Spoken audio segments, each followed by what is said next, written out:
Welcome to the 6 p.m. Soul Center Dharma Recovery meeting in Spokane, Washington, and on Zoom. So, everywhere. It is great to see everybody both online and in the room. I thank you all for my recovery. What you share here becomes part of my practice. This month had been, there is comfort, there's discomfort. Is that right? Yeah. Mm-hmm. And suffering, first noble truth. And I took the tricycle. They have a little 30-day challenge where they have this like a little meditation that you could contemplate, and I went through it. And near the end, it was what I don't know, not knowing, embracing not knowing.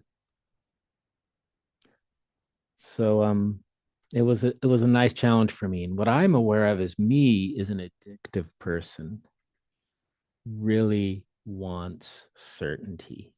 I want things to be definite and for sure. And I was never given that, so I would always turn to those addictive substances to soothe that and betray myself. Um, I really love, and I just heard it, how on Julia's book, that Fifth Element mystery, because that is what we cannot know. Einstein said, the greater the area of our knowledge, imagine a circle, the bigger, the more we know, the bigger that circle gets, the larger the circumference with what we don't know, what we don't understand. The more a person knows, the more they realize what they don't know. And a lot of weeks, and maybe this week in particular, uh, I can see on social media people grasping at wanting to know things definitely, wanting to know things definitely, to the point where if we see a photograph or a video, we may see absolutely different things. And I may see an absolutely different thing from what actually occurred because I'm attached to certainty. I'm attached to knowing.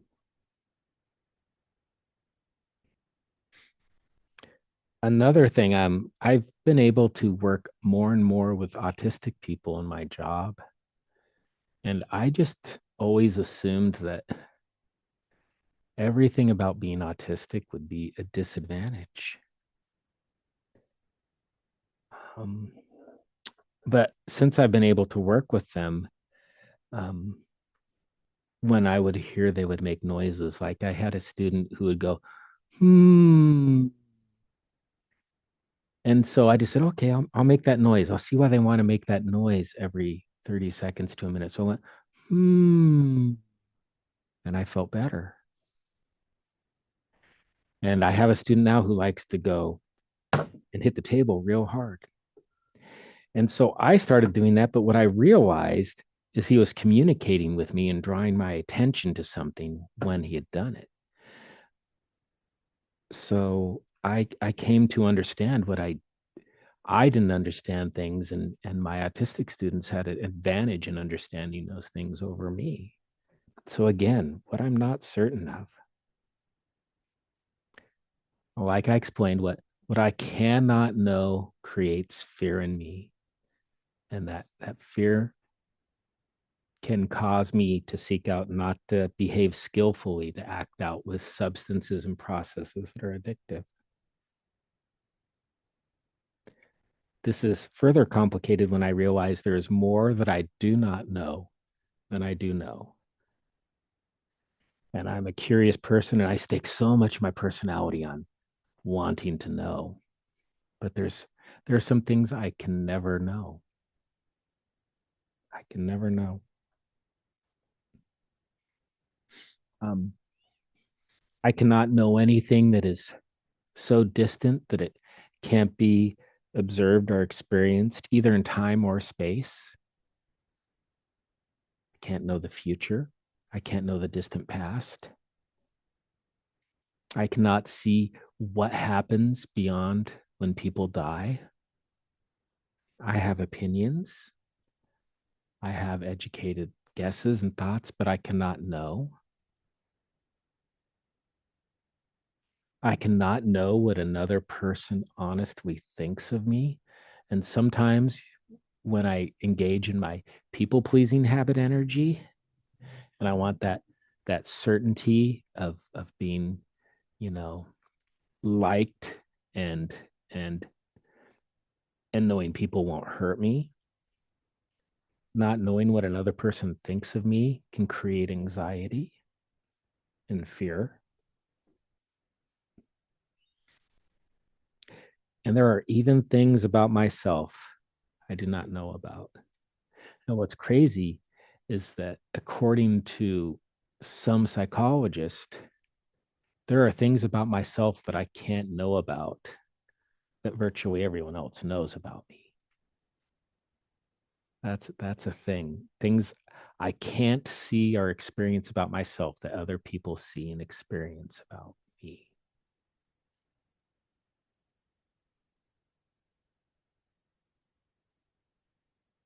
What the tricycle meditations challenged me to do was to embrace the unknown.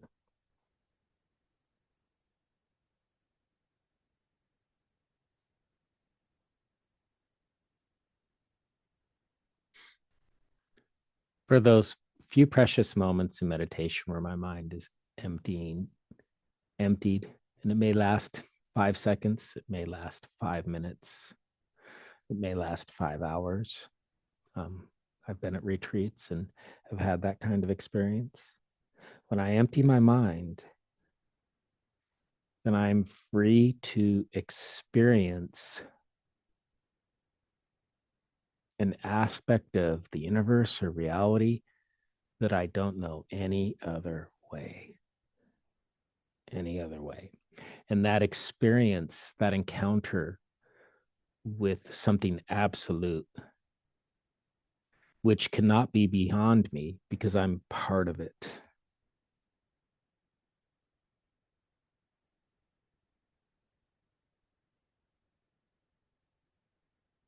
is healing for me and it liberates me. So, I know I usually chant, but I just want to invite us just to take a good amount of time, maybe 6, 7 minutes, just to follow our breath. And if thoughts come, if you find it's hard to not have thoughts, just think of all the things that we don't know, that you do not know. And if you can still the thoughts, then just enjoy experiencing that realm that liberates us and can make us free. And where we, the subject, are not separate from the object. So let's go ahead and follow your breath. Breathe in, breathe out.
of merit.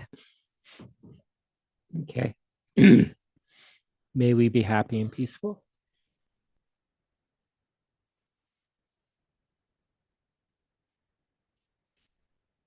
May we be happy and peaceful. May we be healthy and strong. May we be safe and protected.